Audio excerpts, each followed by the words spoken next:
Okay, praise the lord, హల్లెలూయా. ఏదైనా వాక్యము దేవరి 17వ తారీఖు 8వ నెల 2024వ సంవత్సరం. మన దేవుడు ఇస్తున్న చక్కటి మాట సామెతల గ్రంథము 4వ అధ్యాయం 12వ వచనం. నీవు నడుచున్నప్పుడు నీ అడుగు ఇరుకున పడదు. నీవు నడుస్తా ఉన్నప్పుడు నీ అడుగు ఇరుకున పడదు. ఏమా, నీవు పరిగెత్తునప్పుడు నీ పాదము తొట్టిల్లదు. నీవు నడుస్తూ ఉంటే నువ్వు ఇరుకున పడవు, పరిగెత్తుతా ఉంటే తొట్టిల్లవు. నీ యొక్క ఆత్మీయ జీవితంలో, ఆత్మీయ ప్రయాణంలో మొట్టమొదట అడుగులే పడతాయి.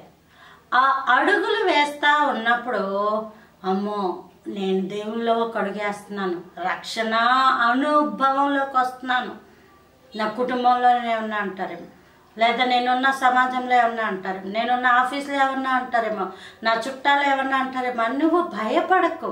నీవు అడుగును వేస్తున్నావు కదా, అడుగులు వేస్తున్నావు కదా, అది ఇరుకును పడదు.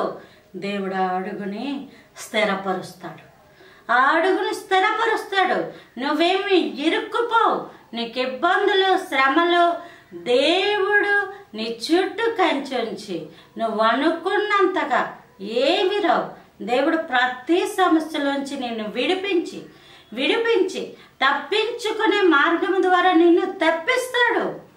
అలాగే పరిగెత్తుతా ఉన్నవేమో ఆత్మీయ జీవితంలో తొట్టులో, నువ్వు ఆ పరుగు పెట్టు. ఆత్మీయ జీవితంలో దేవుడు నీకు తోడై ఉంటాడు.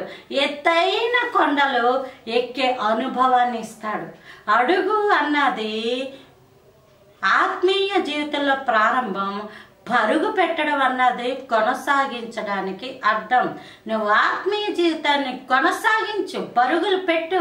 నీ పాదాలు తొట్టిల్లవు, నువ్వు జారిపోవు. దేవదూతలు నిన్ను ఎత్తి పట్టుకుంటారు. ఆత్మీయ జీవితంలో పరుగులు పెట్టు.